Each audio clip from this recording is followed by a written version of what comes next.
President Lyndon Johnson was involved. I know as attorney for Lyndon Johnson that he murdered John Kennedy. Murdered John Kennedy to become president and to avoid prison, and there is no doubt in my mind. You can't kill the President of the United States unless the next president, the head of the FBI, and the head of the Secret Service are in on the cover-up.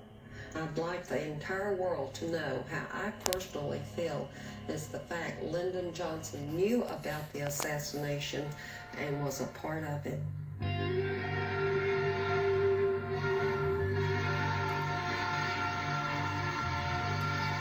Deep in the heart of Texas lie buried some of the darkest and most well-kept secrets that tell us who killed John F. Kennedy in Dallas on November 22nd, 1963, and why.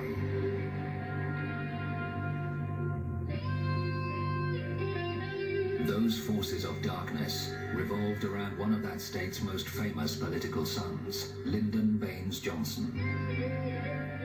Born in 1908, he grew up in a comfortable middle-class home in Johnson City. At an early age, Lyndon showed a keen interest in politics. From the beginning, he was driven by a determination to win, whatever the cost. In a word, he was ruthless. There wasn't anything he wouldn't do to get what he wanted, regardless of what it was. And probably the best example would be in 1948 when he was running for the Senate. And he was running against a man named Coke Stevenson. And the election was very, very close, a very small number of votes, which forced a recount.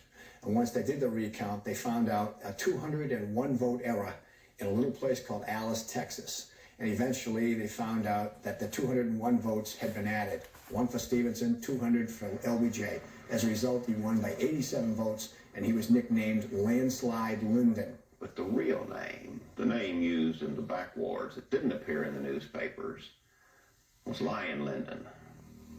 And that stuck with him the rest of his life.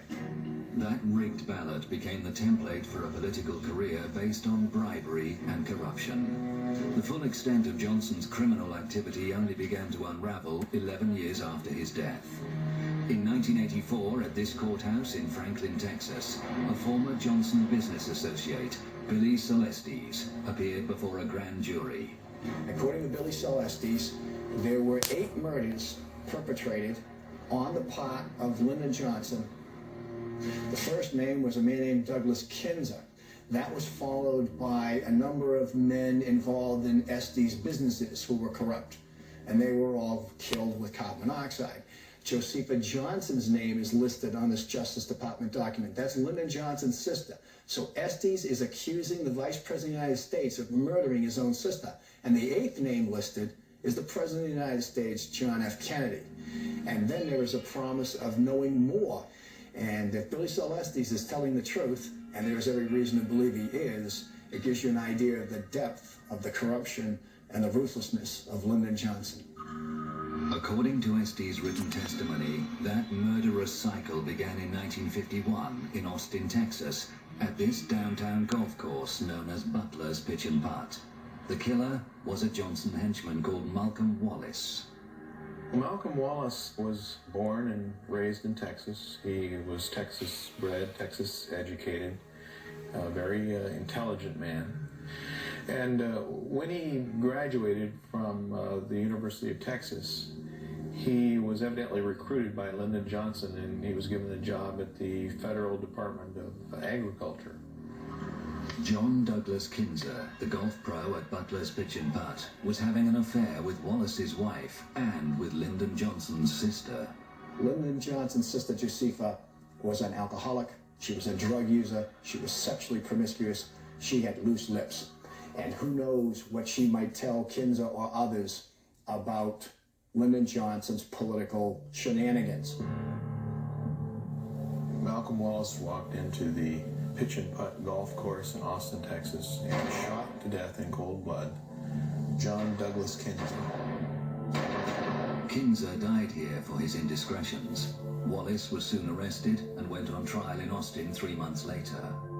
First-degree murder, open and shut case. He gets a lawyer known as a Lyndon Johnson lawyer. So Lyndon Johnson is going to do his best to get his friend out of hot water. During that trial, Lyndon Johnson took a room in a local hotel, and the 10 days that trial was going, constantly sent runners from the hotel to the courthouse to bring him word of what was going on during the trial. So he followed the pulse of the trial very, very carefully. Malcolm Wallace is found guilty of first-degree murder, but through influence of Lyndon Johnson, Malcolm Wallace receives a 5-year suspended sentence. Lyndon Johnson was able to get his man out of first-degree murder.